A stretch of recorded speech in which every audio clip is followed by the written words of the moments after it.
Good morning. Myself, Dr. Pintu Kumar, Assistant Professor, PG Department of Geography, Magadh university Bodhgaya. मेरे प्यारे विद्यार्थियों, आज मैं आप लोगों को वाटर साइकिल जल चक्र के बारे में सेकंड क्लास ले रहा हूँ। पहला क्लास में हमने इस पर विस्तृत से चर्चा कर चुके हैं। एक चीज हमें आप लोगों से पूछना है क्वेश्चन कि एक इंसान प्रतिदिन प्रत्यक्ष और अप्रत्यक्ष रूप से कितना जल का उपयोग करता है, बता सकते हैं? अच्छा, कितना? 10 लीटर? नहीं, हर एक चीजों से इनडायरेक्टली कितना हो सकता है? तुम बताओ कितना? जानकारी? कुछ भी क्या बोले सर? एक इंसान डायरेक्टली और इनडायरेक्टली कितना पानी का उपयोग अपने प्रतिदिन कर सकता है? 7 लीटर। मैक्सिमम कितना लोग कर सकते हैं? अच्छा, तुमने 100 लीटर का, मैं कह रहा हूं प्रत्यक्ष और अप्रत्यक्ष रूप से। किसी का जवाब है 150 लीटर, किसी का 80, 90। देखो, इस बात को आप समझिए कि जल प्रबंधन का जब भी बात करते हैं तो उसमें एक चीज पॉइंट आता है कि जल का प्रबंधन जो भी है इनडायरेक्टली वे और डायरेक्टली वे में हम जो प्रतिदिन के अपने नित्य क्रिया में जो शामिल करते हैं, जैसे नहाना है, बीचना है, मुंह धोना है, वो ठीक है, चल सकता है 100 से 110 किलोमीटर। परंतु एक जल का बहुत बड़ा जो हमारे यूज करते हैं, जिसको हम हमेशा नेग्लेक्ट करते हैं, वो अप्रत्यक्ष रूप से। आपको पता है कि यूनाइटेड नेशंस ने फूड सिक्योरिटी डेकेड के रूप में मनाने का निर्णय लिया था। जस्ट मैं इसको जल प्रबंधन और जल किस तरीके से हम यूज करते हैं अपने जीवन में अप्रत्यक्ष रूप से, उसके बारे में समझने का प्रयास कर रहा हूं। फूड सिक्योरिटी क्या है? खाद्यान्न की सुरक्षा जो हमारे सामने इजिली अवेलेबल हो, एक्सेसिबल हो, अफोर्डेबल हो और आसानी से हमें न्यूट्रिशनल वे में मिल सके। आपको जानकारी कि मैं प्रत्येक व्यक्ति का प्रतिदिन 2000 से लेकर 2500 लीटर तक का पानी का उपयोग करता है। 1500 से 2000 लीटर तक पानी का उपयोग करता है प्रतिदिन। अच्छा, बहुत सरप्राइज क्वेश्चन। देखो, ये चीजें इसलिए नहीं समझ में आ रही है क्योंकि आप लोग को लग रहा है कि मैं जो पानी पीता हूं उतना ही तक जीवन। अगर हम वाटर मैनेजमेंट की बात कर रहे हैं, water scarcity and purity and management की बात कर रहे हैं, तो हमको इस तथ्य को जानना चाहिए। आप बहुत से पीजी के स्टूडेंट्स हैं, रिसर्च स्कॉलर्स भी होते हैं, तो ये क्यों नहीं जानते कि प्रतिदिन जितना हम चावल जो आपका है 1 केजी को बनने में जानते कितना लगता है? 4000 लीटर पानी का उपयोग होता है। 1 केजी अगर गेहूं की तैयार होने में जो एग्रीकल्चर वेस्ट में, वो 3500 लीटर की पानी की जरूरत होता है। अगर कोई मांसाहारी इंसान है, मांस वगैरह खाते हैं, तो उतना जो कोई भी है मीट को फॉर्मेशन होने में 18 से 20,000 लीटर पानी की जरूरत पड़ती है। 1 कप हम चाय पीते हैं, जितनी पत्तियां तैयार होती है उसको 150 लीटर पानी तक में ये तैयार होता है। ये रिकॉर्डेड डेटा है, मैं अपने तरफ से नहीं बोल रहा हूं। अगर कोई कॉफी पीता है 1 कप, तो उस कॉफी का जो पूरे कहवा है, पत्ता है, उसका जो तैयार होता है 250 लीटर पानी में तैयार होता है। कोई फल सब्जी खाता है, उसका भी करीब 400 से 500 लीटर, 1000 लीटर पानी उसकी जरूरत होती है। तो आप सोचिए कि मैंने प्रीवियस क्लास में क्या कहा था कि जो हमारा 2.5% जो फ्रेश वाटर है, उसमें से 67% जो है ग्लेशियर्स के फॉर्म में, और उसमें से 0.4% का मैक्सिमम पार्ट जो फ्रेश वाटर है, जो ग्राउंड वाटर के रूप में है, उसका 70% वाटर जो है एग्रीकल्चर में यूज होता है। क्या हम ये कल्पना कर सकते हैं कि अगर हमारे बीच से जल का अस्तित्व खत्म हो जाए तो सिर्फ हमें पीने के लिए ना मिले पानी, उतने ही तक हम काफी थे? हमारे सामने सबसे बड़ा एग्रीकल्चर क्राइसिस की समस्या आएगी। इसीलिए फूड सिक्योरिटी की बात जब कर रहे हैं, जो यूनाइटेड नेशंस ने फूड सिक्योरिटी कंजर्वेशन की बात किया कि हमें इवन 100 ग्राम 200 ग्राम तक का चावल को, अनाज को भी सेव करना चाहिए। अगर हम अपने खाने के दरमियान में या हम इन चीजों को बाहर हम यूज फेंकते हैं या समझते हैं, तो ये सिर्फ हमारा उतना ही क्वांटिटी नहीं है। हम किसान की प्रोडक्शन की सिर्फ ऊपर की लागत को देते हैं, लेकिन प्रकृति के द्वारा जो हमारे पास अमूल्य संसाधन दिए गए हैं, प्लेंटी ऑफ वाटर, जिसकी हम कोई कीमत नहीं देते, हवा, पानी, इस सब की कोई कीमत हमने देते हैं? जबकि जीवन को बनाए रखने के लिए यही सबसे बड़ा मूल्य संसाधन है। तो आप सोच लीजिए कि अगर हम 100 ग्राम, 250 ग्राम एक दिन में तो जरूर हम चावल खाते हैं, तो आपका 1000 लीटर पानी ऐसे हो गया। 200 ग्राम की रोटी खा लिए तो आपका 800-900 ग्राम ऐसे हो गया। सब्जी खाते हैं, दाल खाते हैं, 2 कप चाय लिए, 300 लीटर ऐसी पानी नहीं। तो कहां इनडायरेक्ट वे में हम अपने जीवन, प्रतिदिन जीवन में डिपेंडेंट जो पूरा है, डायरेक्टली और इनडायरेक्टली, 4000 से 4500 लीटर पानी के ऊपर।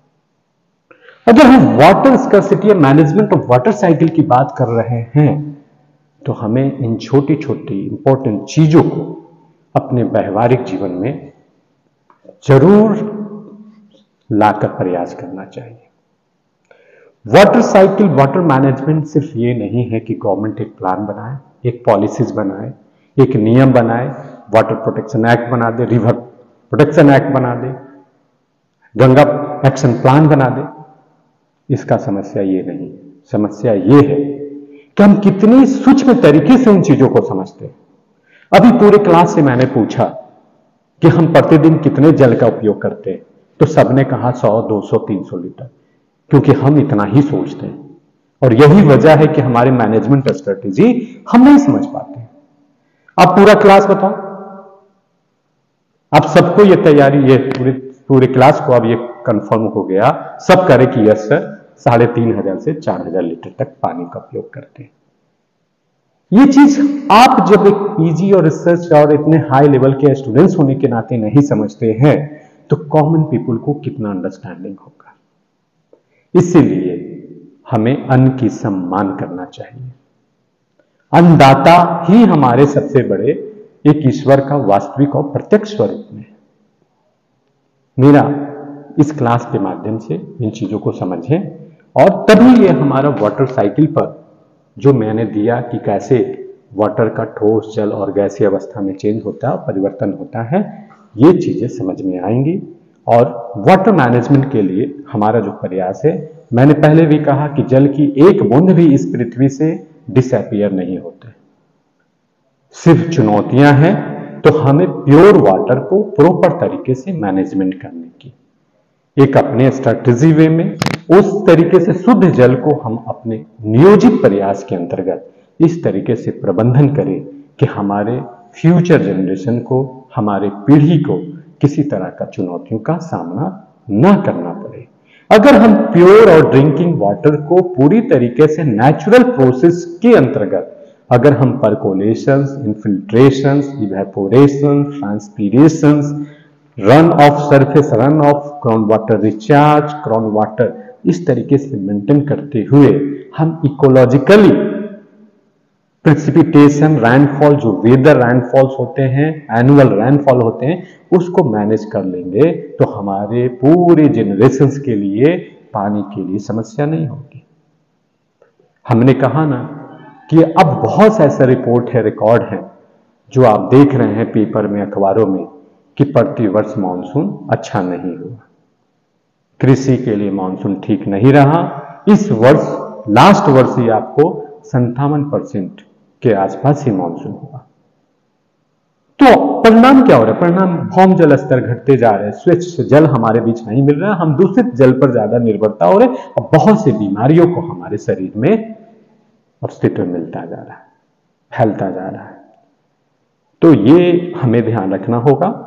और मेरे आप विद्यार्थियों से भी एक निवेदन है कि you are harbinger of this class, this university, and you are going to be part of this society.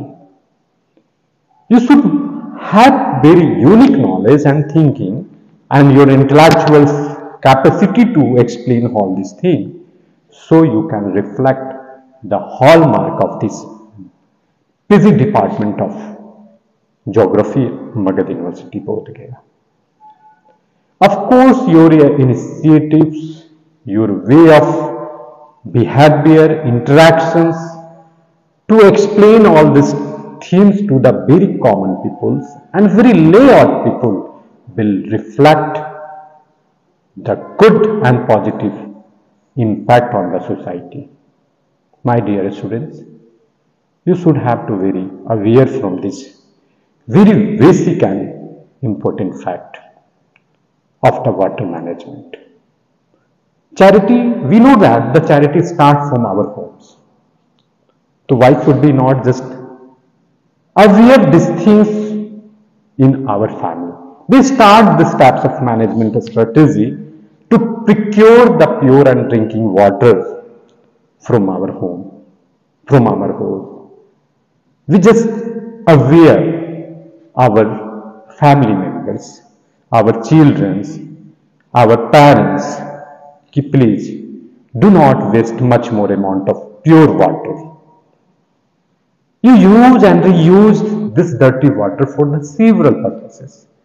For gardening, for washing, cleaning of doors, anything. So procurement of the pure and drinking water is one of the good strategy for the management of water. Rivers, we do not have to be interfere the riverine ecology and riverine hydrological system of these rivers. We are talking about the cleaning campaign of the rivers, cleanliness drive for the rivers, Ganga and any rivers. Many of the rivers is about to disappear because the cleanliness is not only the drive, the people can take participations in that drives and they can give a good results. It is a matter of fact that we should have to maintain the natural flow of rivers. To maintain the natural flow of river is one of the important and milestone achievement for the cleanliness drive of the rivers. Today, I am taking your class on the water management and river systems on this 23rd March of the 2023. आज 23 मार्च 2023 है जब हम लोगों ने world water day 24 मार्च आज है और हम लोगों ने वर्ल्ड वाटर डे सेलिब्रेट किया, विश्व जल दिवस. तो of course we have to think over this thing. As a part of discussions, I just elaborated all these things for your brief informations, for your kind of different types of information, so you can diversify your mind towards your strategy of management. Thank you, my dear student. Okay, most welcome.